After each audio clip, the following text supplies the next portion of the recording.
Bueno, buenos días iglesia, ¿cómo están? Dijo el pastor el privilegio y amén, así es, pero también responsabilidad, ¿no? Eso es lo que hemos venido aprendiendo acerca de compartir el mensaje y la palabra del Señor, ¿verdad? Bueno, le voy a rogar que por favor me regale 2 minuticos, 3 minuticos de pie. Vamos a leer la palabra del Señor que leímos inicialmente para poder entrar en materia en esta mañana, y está en la carta que Pablo le escribió a la iglesia en Éfeso, capítulo número 6, amén. Y vamos a leer del versículo 5 hasta el versículo número 13 nuevamente, para ver Dios qué tiene para nosotros en esta mañana. Leemos la palabra del Señor en el nombre del Padre, del Hijo, con la unción y guía del Santo Espíritu de Dios, amén y amén. Dice la palabra del Señor: siervos, obedeced a vuestros amos terrenales con temor y temblor, con sencillez de vuestro corazón como a Cristo, no sirviendo al ojo como los que quieren agradar a los hombres, sino como siervos de Cristo, de corazón haciendo la voluntad de Dios, sirviendo de buena voluntad como al Señor y no a los hombres, sabiendo que el bien que cada uno hiciere, ese recibirá del Señor, sea siervo o sea libre. Y vosotros, amos, haced con ellos lo mismo, dejando las amenazas, sabiendo que el Señor de ellos y vuestro está en los cielos, y que para Él no hay acepción de personas. Por lo demás, hermanos míos, fortaleceos en el Señor y en el poder de su fuerza, y vestíos de toda la armadura de Dios, para que podáis estar firmes contra las acechanzas del diablo. Porque no tenemos lucha contra sangre y carne, sino contra principados, contra potestades, contra los gobernadores de las tinieblas de este siglo, contra huestes espirituales de maldad en las regiones celestes. Por tanto, tomad toda la armadura de Dios para que podáis resistir en el día malo, y habiendo acabado todo, estar firmes. Señor, gracias por esta palabra. Te pido que seas tú bendiciendo mi vida, que seas tú usándome como instrumento en esta mañana para que tu mensaje se multiplique en cada corazón, en cada hogar y en cada familia, Señor. Y que permita, Señor, que tu palabra pueda invadir a otras zonas, Señor, no solamente los que estamos aquí en la iglesia, sino que por medio de cada uno de mis hermanos podamos esparcir esa semilla en nuestro vecindario, en nuestro trabajo, en nuestro estudio, Señor. Bendice este servicio.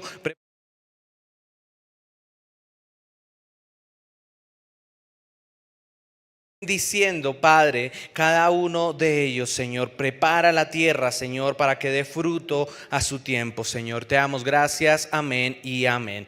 Querido hermano, siéntese, tome su lugar. Vamos a entrar en materia.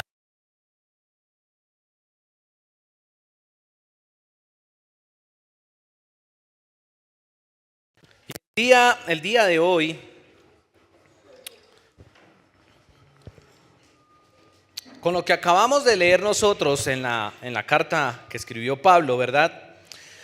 Lo que quiero en esta mañana es que cada uno de nosotros podamos reconocer la diferencia que nosotros debemos marcar con el mundo mediante el fortalecimiento del Señor. Se lo repito, yo quiero que ustedes hoy puedan entender, puedan reconocer cuál es la diferencia que ustedes deben marcar con el mundo, con aquellas personas que están afuera de este lugar, mediante el fortalecimiento en el Señor. Amén. Y para eso quiero que iniciemos en esta mañana. Estamos terminando el estudio del libro de Efesios, ¿verdad? Y hemos venido desde el capítulo 1 hasta llegar aquí a esta última parte, mirando y escuchando lo que Pablo le escribió a esa iglesia en ese momento, ¿verdad?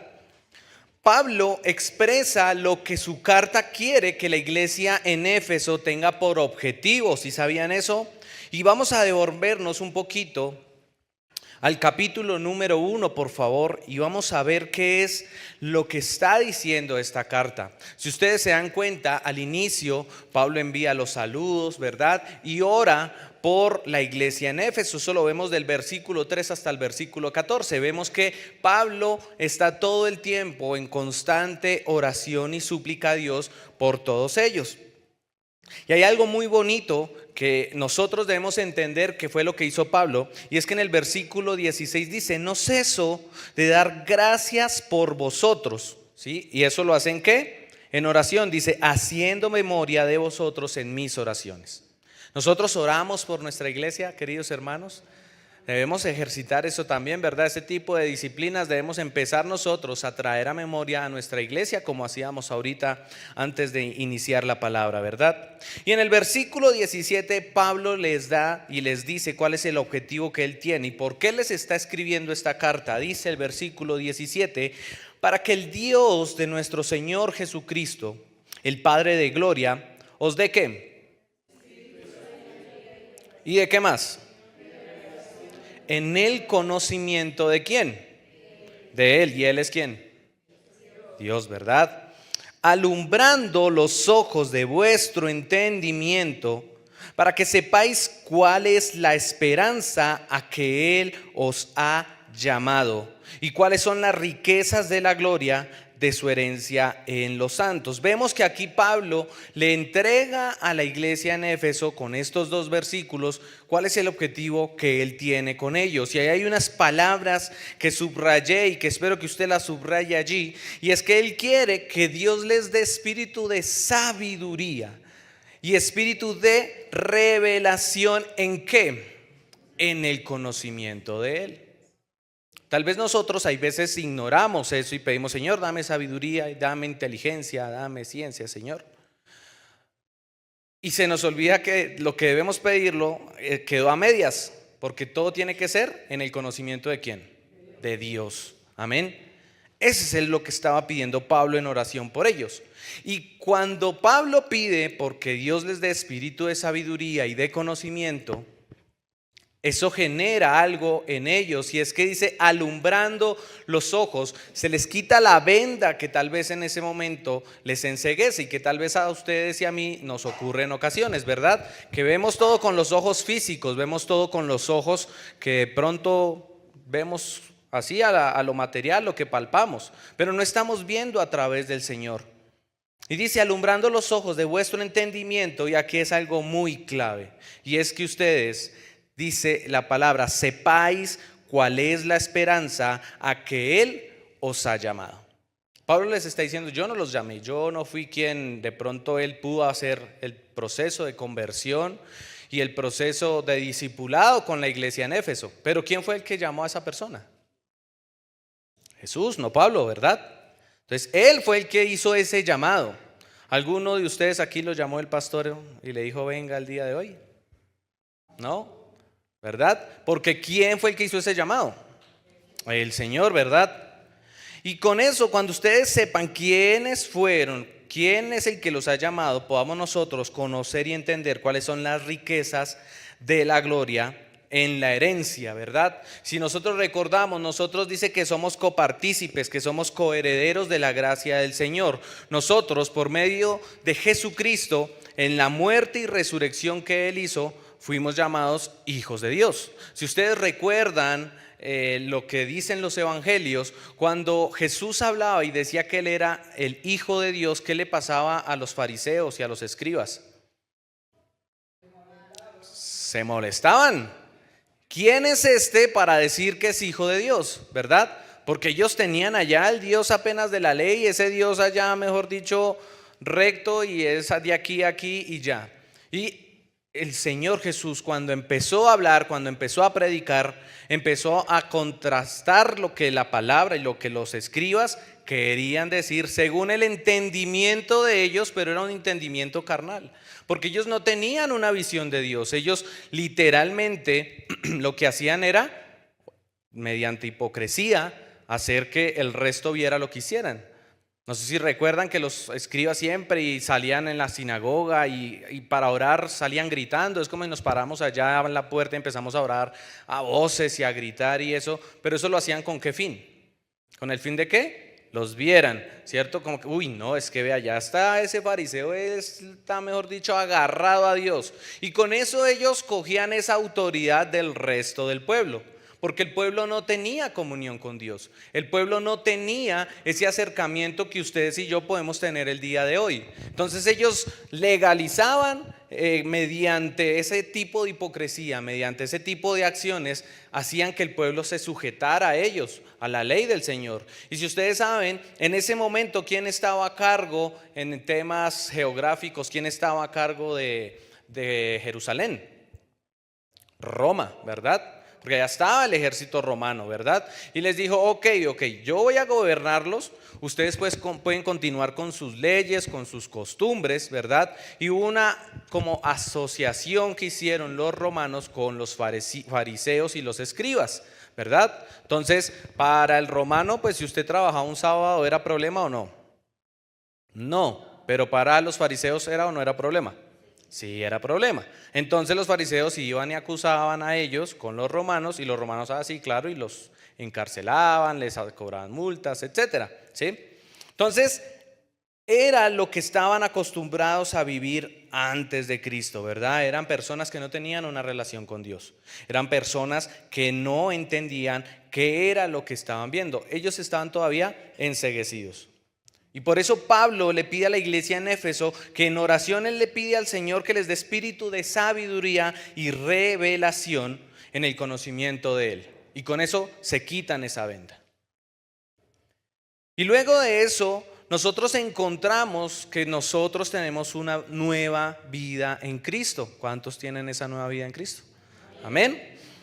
Vamos a ir a Efesios capítulo 4, verso 17, por favor. Y ahí hay un título que dice la nueva vida en Cristo, ¿verdad? Alguien que me ayude a leer, por favor. 4, el versículo número 17, por favor. Alguien con voz fuerte en esta mañana. Esto pues digo y requiero en el Señor, que ya no andéis como los otros gentiles que andan en la vanidad de su mente. ¿Cómo fue que dijo Pablo? ¿Cuáles son las 4 primeras palabras, hermana? Esto pues digo y requiero. Hasta ahí. Exacto, gracias. Esto pues digo y requiero en el Señor. ¿Y eso qué quiere decirnos? Para ustedes, ¿qué quiere decir esa parte? Pablo les está dando una orden, ¿sí? Esto pues yo digo y requiero. O sea, tienen que cumplirlo. Pero él, a diferencia de lo que hacían los fariseos, a diferencia de lo que hacían los escribas, él no tiene esa autoridad por estar gritando afuera, ¿verdad? Él antepone esa orden ¿a quién? En el Señor. Dice, esto pues digo y requiero en el Señor. Si la iglesia en Éfeso en ese momento era una iglesia que estaba firme, que había conocido a Dios, iba a entender la autoridad que tenía Pablo, ¿verdad? Ustedes aquí entienden cuál es la autoridad que tiene el pastor, ¿verdad? Dios lo ha colocado aquí por autoridad. Y si el pastor le dice, necesito que usted deje de estar haciendo eso. Hermano, necesito que deje de frecuentar ese lugar. ¿Se lo está diciendo por qué? ¿Lo está obligando? No lo está obligando. Pero usted dentro de sí siente que hay una responsabilidad, ¿verdad? Tal vez a los hijos, si yo le digo a mi hija, tiene que ir a tender la cama, ella va a sentir que es una orden, ¿cierto? ¿Por qué? Porque él está ahí puesto por autoridad. Y a nosotros nos debe ocurrir lo mismo. El pastor está puesto en este lugar por autoridad en el Señor, ¿cierto? Y es lo que a veces afuera no entienden y le dicen, no, pero es que su pastor lo está obligando a hacer eso. Es que su pastor le dice que no tome, su pastor le está diciendo que no vaya a fiestas, que no baile. ¿Eso es verdad? No. Sabemos que el pastor está en este lugar como puesto por autoridad por Dios, ¿verdad? Pero cada uno de nosotros es responsable de aceptarla o no, ¿verdad? Y si alguno está sujeto a Cristo, va a estar sujeto al pastor, ¿verdad? Claramente, pues con sabiduría. Hoy, pastor, yo creo que aquí ya no. Pero si el pastor está firme, está concentrado en la palabra, está agarrado de la mano de Dios, cada cosa que él dice va a estar también respaldada por el Señor, ¿verdad? Entonces nosotros debemos entender esas autoridades. Y aquí la iglesia está entendiendo que Pablo les está dando una orden. ¿Y cuál fue la orden que les dio a ellos? Versículo 18.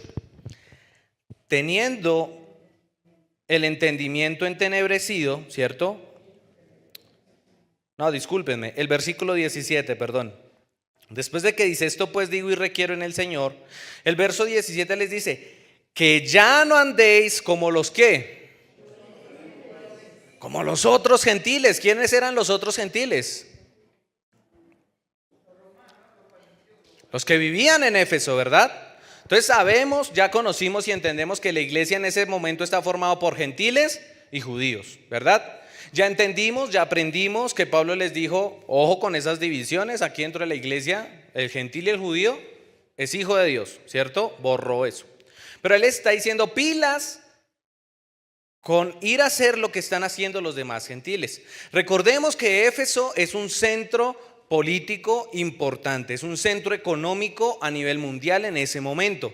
Por Éfeso pasa comercio, pasa la economía, pasa, digamos que muchas de las cosas a nivel macroeconómico, a nivel de sostenibilidad de la humanidad o en ese momento de la sociedad, pasa por Éfeso, ¿cierto? Y están muy influenciados por Grecia, y ustedes saben que de Grecia salió toda la filosofía, salieron los pensadores, etcétera, etcétera, ¿verdad? Y allí en Éfeso, ¿qué habían? Habían estatuas, y como ellos no querían, ellos están como ahorita, ellos no querían pelear con nadie. Si llegaba una nueva creencia a Éfeso, ¿qué hacían ellos? Venga, le abrimos un huequito aquí. ¿Sí? Esa columna ahí, ese es para adorar a la diosa Atena y este es para adorar a la diosa Diana. Usted llegó con el dios, con Jehová, ¿es que se llama? Bueno, póngalo aquí en el centro y pueden adorarlo también. ¿Se les hace parecido a lo que pasa hoy en día? Seamos tolerantes, ¿sí? Seamos tolerantes. Entonces, eso es lo que está ocurriendo en Éfeso en ese momento, ¿sí? En el contexto de en dónde está ubicada la iglesia. Y Pablo les dice, yo no quiero que ustedes anden como ellos. Yo no quiero que ustedes empiecen a utilizar las mismas modas que están utilizando allá. Tal vez en la iglesia estaban empezando también a generar ciertas cosas que no estaban bien vistas en la iglesia, ¿verdad? Y dice, ya no andéis como los otros gentiles que andan en la vanidad de su mente. O sea, pareciese que eso hubiese sido escrito para ahorita, ¿verdad? Hoy en día vemos las redes sociales y vemos todo lo que se ve, TikTok, Instagram y demás. ¿Y qué ve uno? La gente monta, estoy en viajes, estoy en la playa, estoy estudiando, porque eso quieren es mostrar, ¿cierto? Y muchas veces, no sé si les ha pasado y usted dice y conoce a la persona y dice, pero no, lo que muestra en su perfil es una apariencia que no existe, ¿cierto? Porque vive triste, vive acongojado, no es la realidad, no concuerda unas cosas con las otras, ¿verdad? Viven en la vanidad de su mente. Pablo les está diciendo, no quiero que anden como ellos. Esa es la orden que él les está dando, ¿verdad? Salud. Dice el versículo 20, dice, ustedes no han aprendido así a Cristo. Pablo estuvo un tiempo discipulando la iglesia. Tal vez muchas personas que escucharon a Jesús, tal vez no fueron parte de los discípulos, pero seguían a Jesús, lo escuchaban en sus enseñanzas, hacían parte de la iglesia en Éfeso. Y tal vez muchos de ellos llegaron a esa iglesia a enseñarle a aquellos que no conocían, ¿cierto? Entonces por eso les dice, no anden como los otros porque ustedes no han aprendido así a cómo era Cristo. Escucha uno una frase típica en las casas, ¿verdad? Cuando de pronto el hijo va y hace algo que no es, ¿verdad? Entonces de pronto el hijo, un extremo, se robó 1,000 pesos, ¿cierto? Y lo descubrieron, lo pillaron, le avisaron a los papás. Cuando llegó a la casa, ¿qué le dice la mamá al hijo? ¿Usted de dónde aprendió eso? ¿Eso es lo que ha aprendido en esta casa? ¿Eso es lo que le hemos enseñado? Ese regaño es el que le está dando, esa exhortación es la que les está dando Pablo a la iglesia. Y si ustedes no han aprendido eso de Cristo, están empezando a dejar en la iglesia cosas que ven afuera, pero es que eso no fue lo que les enseñamos, ¿sí? Y el versículo 21 me parece fundamental y es algo que en esta mañana debemos nosotros traer a nuestro corazón. Y dice, si en verdad le habéis oído y habéis sido por él enseñados conforme a la verdad que está en Jesús. Nos está hablando acá y es que si la iglesia, y le está diciendo a la iglesia en Éfeso, oiga, ustedes han sido enseñados, pero en realidad escucharon. O sea, ustedes fueron a la iglesia y en realidad escucharon lo que cada uno de ellos predicó de Cristo, o vinieron a sentarse nomás. ¿A qué han venido ustedes a la iglesia? ¿En realidad ustedes fueron enseñados conforme a la verdad por Cristo? Ya que es duro Pablo en lo que les está diciendo. ¿Su corazón fue sincero al estar en esa iglesia o están por moda también?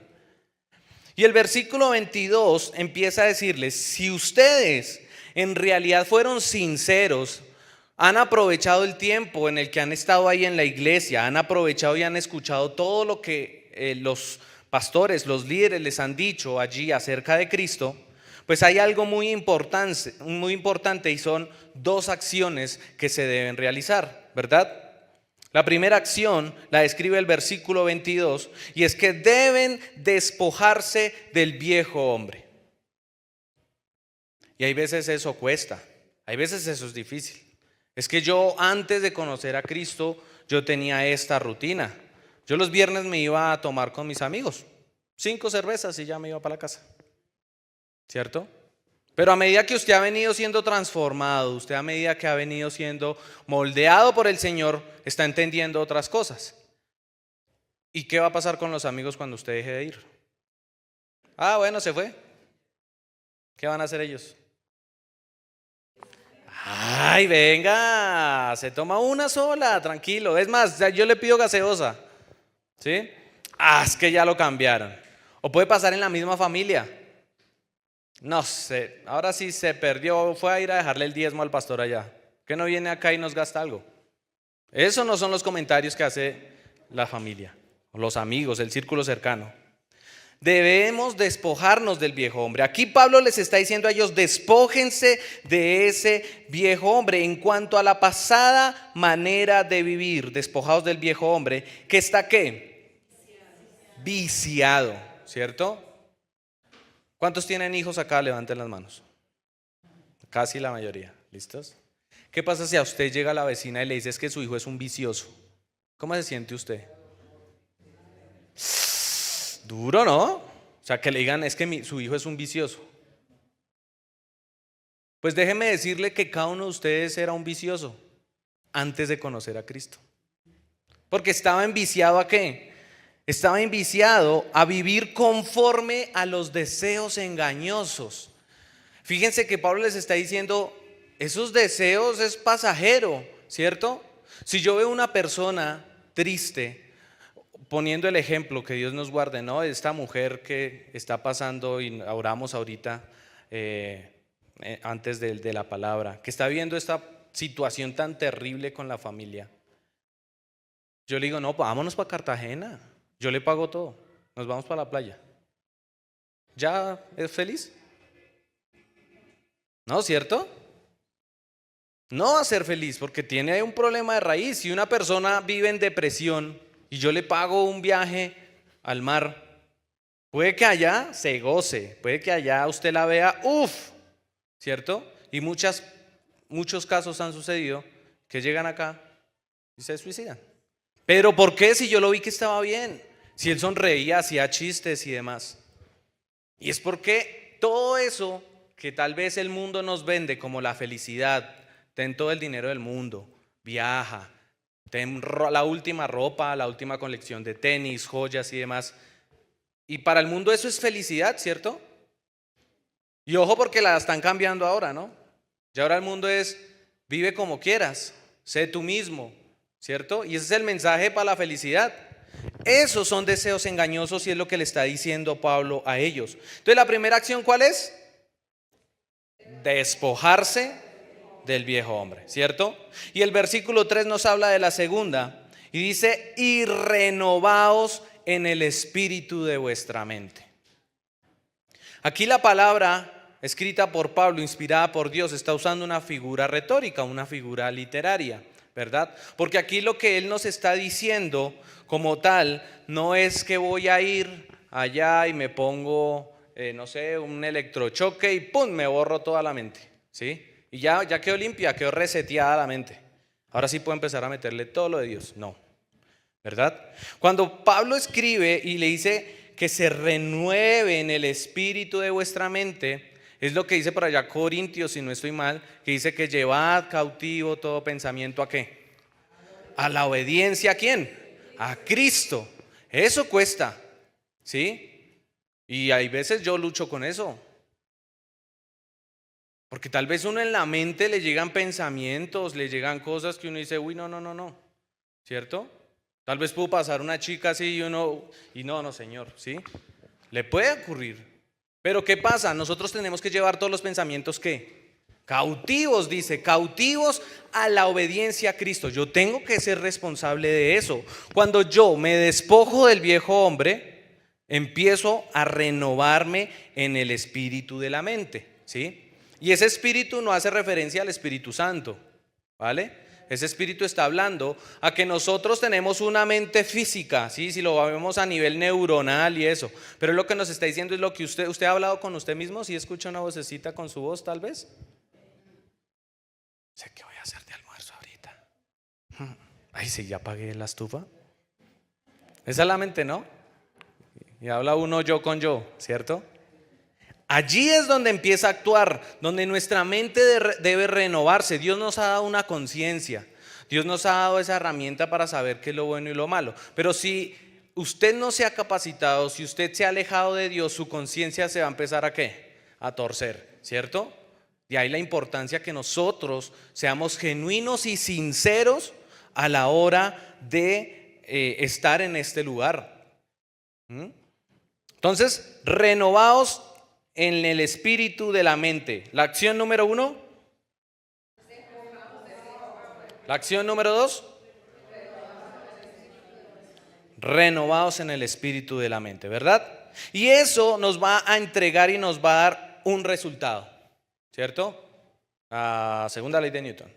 Toda acción lleva una reacción, ¿cierto? Si yo hago algo, va a pasar algo.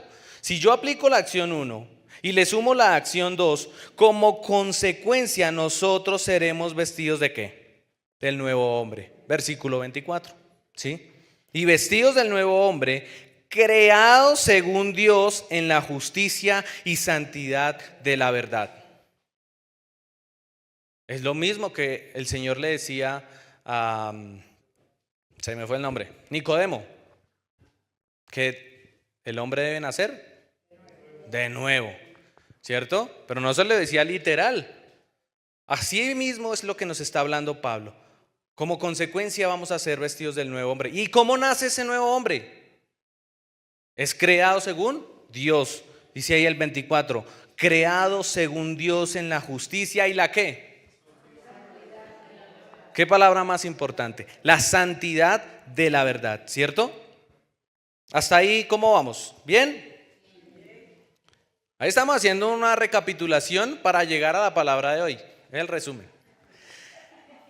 Ahora, Efesios capítulo 5 nos está diciendo a nosotros que nosotros somos hijos de luz y no del mundo. Dígase a sí mismo, yo soy hijo de la luz y no del mundo.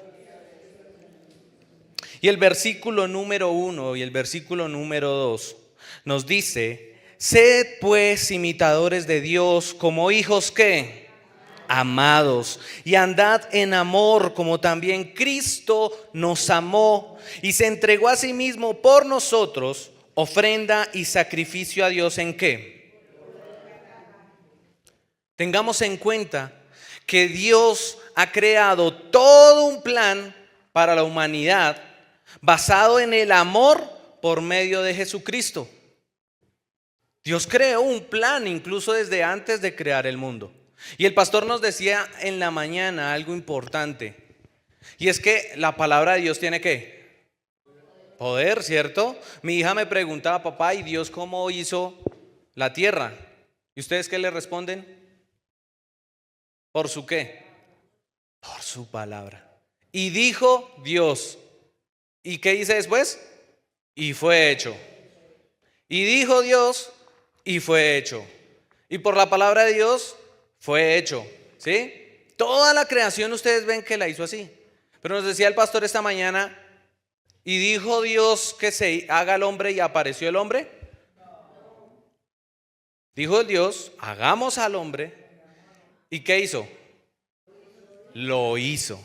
Se tomó el tiempo de esculpirlo en el barro, ¿verdad? Y lo formó, se tomó el tiempo. ¿Ustedes creen que si él no hubiera tenido un plan, se hubiera tomado la molestia de hacernos a ustedes y a mí literal esculpido con sus manos? ¿Somos o no somos valiosos para Dios? Amén, ¿verdad? Entonces, Dios se tomó ese tiempo porque ha creado todo un plan con la humanidad para que por medio del amor que Él nos tiene a nosotros, haya enviado a su Hijo Jesucristo a morir en la cruz. Y Cristo se sometió al Padre. Y si ustedes han visto y han leído, cuando llega la noche antes de que lo capturen, ¿qué sentía el Señor Jesús? Dolor, ¿cierto? ¿Qué sudó?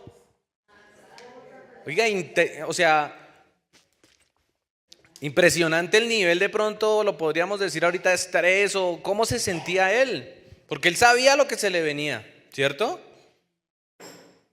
No sé si usted, guardando las proporciones, haya sentido alguna vez temor por algo que usted sabe. Es que si yo voy y cuento esto, lo que se viene es difícil. Si hoy cuento esta verdad, ¿cierto? A mí me pasaba. Ponía a hacer el café y me cogía el sueño, y cuando me despertaba estaba el humo en la casa y la olleta soplada, negra, y mis papás no estaban.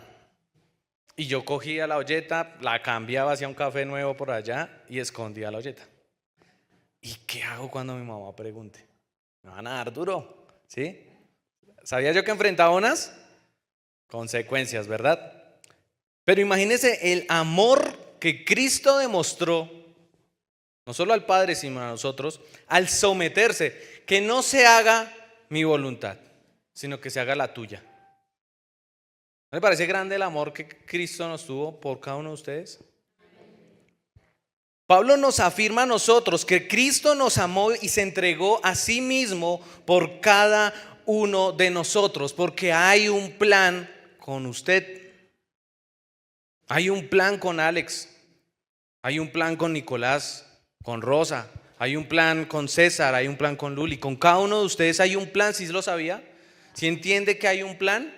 Y por eso Pablo les dice en Efesios, para que ustedes entiendan por medio del conocimiento cuál es ese plan para el cual usted fue llamado. O sea, usted no está aquí porque aleatoriamente fue escogido, ¿sí? Y el Señor allá con la balotera, ¡pin!, salió Mariluz, ¿sí?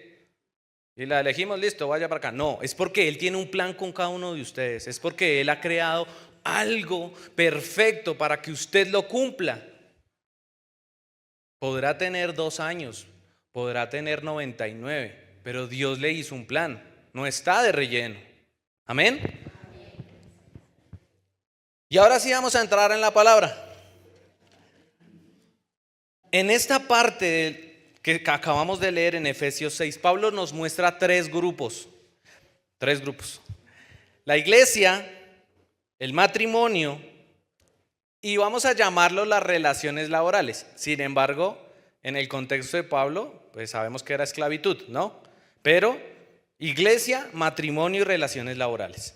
Y del versículo 21 del capítulo 5 en adelante hasta el versículo 4 nos habla acerca del matrimonio, de la relación que debe tener el esposo con la esposa, y eso ya lo aprendimos, ¿verdad? Y de la relación que deben tener los padres con los hijos, ¿verdad?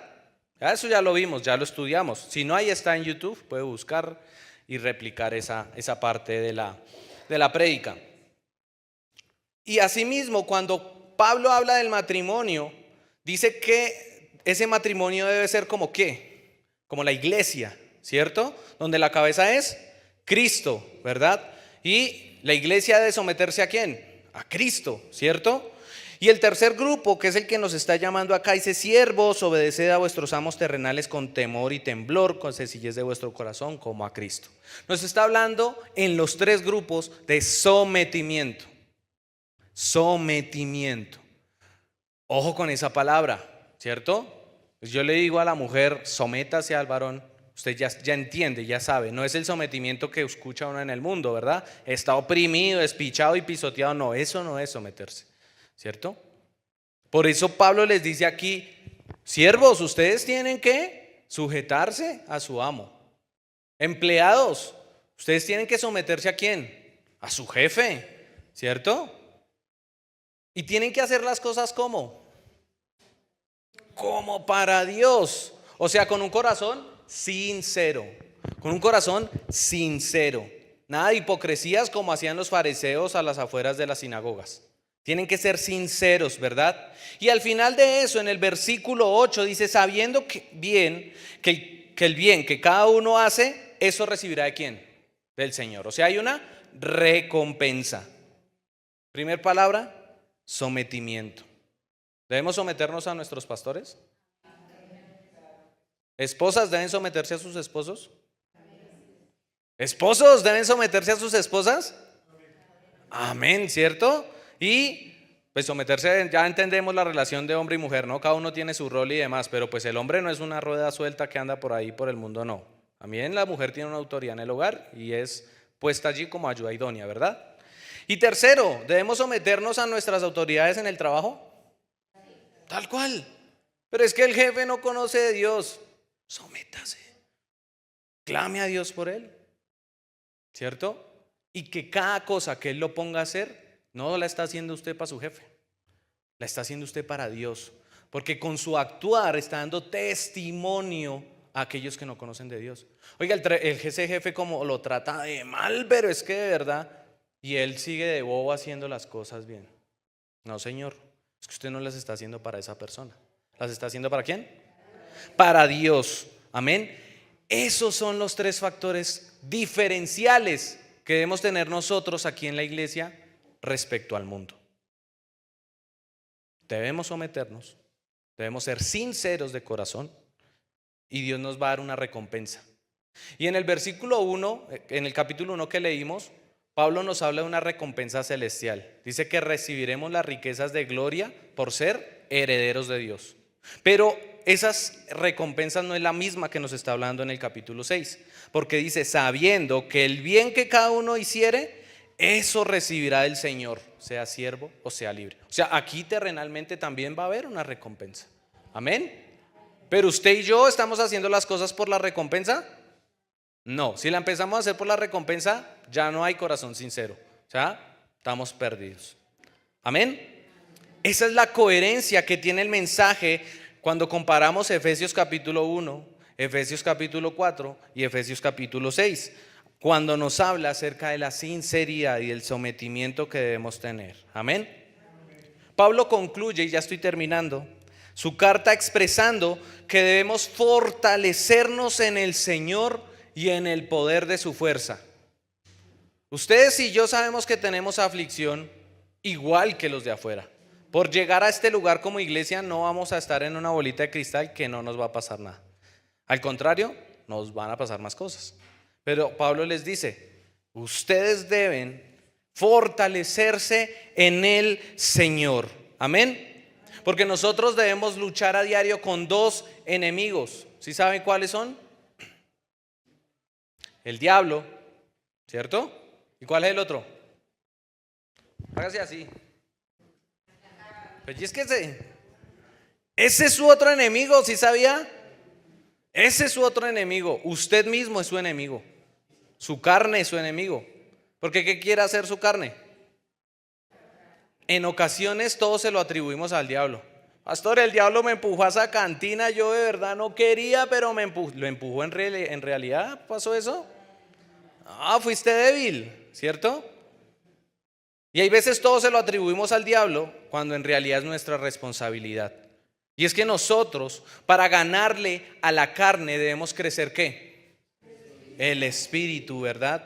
Y eso solo se hace con lo que dice Efesios capítulo 1, con el conocimiento de la verdad a través del Señor, ¿cierto? Para que se nos quite esa venda. Voy a leer los últimos 3 versículos. No vamos a estudiar la armadura de Dios por ahora, ¿sí? Igual el pastor dijo, vamos a revisar cuál va a ser el paso a seguir, pero hoy no la vamos a estudiar, ¿sí? Pero sí quiero que entendamos un poco lo que dice. Por lo demás, dice Pablo, o sea, ya les dije todo eso, pero va a concluir diciéndoles que sean fortalecidos en el Señor y en el poder de su fuerza y se vistan de toda la armadura de Dios para que puedan estar ¿qué? Firmes contra las acechanzas del diablo, ¿cierto? Porque no tenemos lucha contra sangre y carne, sino contra principados, potestades, contra los gobernadores de las tinieblas de este siglo, huestes espirituales de maldad en las regiones celestes. Por tanto, tomen toda la armadura de Dios para que puedan resistir en el día malo y habiendo acabado todo estén ¿qué? Firmes, ¿cierto? La armadura de Dios no es un amuleto. Porque hay veces tal vez lo que les pasaba a la iglesia en Éfeso nos pase a nosotros. Ya no tengo el agua bendita, pero tengo aceite, ¿cierto? Y para todo aceite, y echen aquí, les empadurnan con aceite. Cambiamos un amuleto por otro. ¿Es malo echar aceite? No, sabemos cuál es la simbología del aceite. Pero todo le echan aceite, le está oliendo, échele aceite. Y ¿cierto? Estamos cambiando unas cosas por otras. Entonces, nosotros con nuestros dos enemigos, ¿qué vamos a hacer? Con la carne, ¿qué hacemos? Doblegarla. ¿Cómo la doblegamos? Fortaleciéndonos en el Señor. ¿Y cómo nos fortalecemos en el Señor? Lo que estamos haciendo ahorita, ¿cierto? Aprendiendo la palabra del Señor, con las disciplinas espirituales, aplicando y leyendo la palabra del Señor día y noche, orando, vigilando, etcétera. Amén. ¿Así logramos fortalecer el espíritu? Ojo, todo eso lo hacemos con un corazón ¿qué? Sincero. O sea, si usted viene aquí a la iglesia y lo hace porque ya es la tradición del domingo y su corazón está por allá lejos, no sirve, no te está sirviendo. Voy a dar 20 años aquí, pero no te va a servir. Por eso tiene que ser un corazón sincero. ¿Y al diablo cómo lo vencemos? ¿Lo vencemos o no? Fíjese que Pablo no nos está diciendo que vencemos al diablo. Dice, vístanse de toda la armadura de Dios para que estén ¿cómo? Firmes. Ahí no les dice que usted le va a ganar al diablo. Le está diciendo es que usted estar firme cuando el diablo venga a tumbarlo. Usted tiene que estar firme, no lo va a derrotar. O sea, no va a ser el primero, porque si usted lo derrota, ¿qué pasa? Ah, no, pues, ¿para qué vino Cristo? ¿Sí? ¿Qué hacemos? Usted tiene que estar firme, ¿cierto? Contra todo lo que el diablo venga a meterle a usted. Y el versículo 13 dice, tomen toda esa armadura para que resistan el día malo. Y cuando todo acabe, ¿cómo es el resultado de ese cristiano? Esté firme. Amén. ¿Sí es claro, mis hermanos? Que Dios nos ayude, que Dios nos guarde, porque la tarea es dura, es ardua, pero debemos nosotros esforzarnos, ¿vale? Vamos a estar puestos en pie, vamos a orar para entregar este tiempo en el Señor. Y le vamos a decir, Padre, gracias por este día. Padre, gracias por tu palabra, Señor, por lo que has entregado a nuestras vidas, Señor. Te pido que seas tú fortaleciéndonos cada día, Señor. Te pido que, como Pablo le escribió a la iglesia en Éfeso y les dijo allí en el versículo 17 y 18, que oró por ellos y les pidió que se pudieran fortalecer en la sabiduría y en el conocimiento en el Señor, que cada uno de nosotros pueda hacer lo mismo, Señor. Primero, que nos acordemos de nuestros hermanos, que traigamos a memoria a cada uno de los que está pasando aflicción, Señor, para que tú nos ayudes a crecer como iglesia, Padre. Estemos pendientes los unos de los otros. Y te pido en esta mañana, Señor, que tu espíritu, Señor, descienda sobre cada uno de mis hermanos, para que el espíritu de sabiduría y conocimiento en Cristo pueda habitar en cada uno de ellos, Señor. Te pido que les ayudes a entender, que ellos puedan saber por qué están aquí y cuál fue el propósito por el cual tú los trajiste a este lugar, Señor.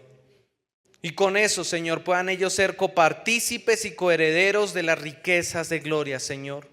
Ayúdanos, Señor, a someternos a nuestras autoridades con sabiduría y con entendimiento delante de Cristo, Señor. Te pido que seas tú ayudándonos a que nuestro corazón sea sincero a la hora de venir a este lugar, Padre. Te pido que esto no sea una rutina en mi vida, Señor, sino que yo pueda escuchar y pueda amar lo que tú me enseñas domingo a domingo, viernes a viernes, sábado a sábado, Señor. Te pido que nos ayudes, Señor amado Dios, a tener esa sinceridad y a que nuestro corazón escuche tu voz, Señor, en cada momento que tengo contigo, Padre. Ayúdanos, Señor amado Dios, a poder ser ejemplo en aquellos lugares que están lejanos de ti, Señor, en aquellas empresas, en aquellos colegios o universidades, Señor. Te pido que nos permitas mostrar tu amor a través del ejemplo, a través, Señor, de ese sacrificio vivo al cual tú nos has llamado a ser, Señor. Te doy gracias, Padre amado Dios, en esta mañana por cada hogar, por cada persona que está aquí. Te pido que seas sellando esta palabra, que seas tú permitiéndonos ir a conquistar allá afuera, Señor, aquello que tú nos has entregado, Padre. Y que podamos, Señor, aprovechar cada fracción de tiempo que tenemos en tu presencia, Señor. Te damos muchísimas gracias, Señor. Amén y amén. Regálale un fuerte aplauso al Señor en esta mañana.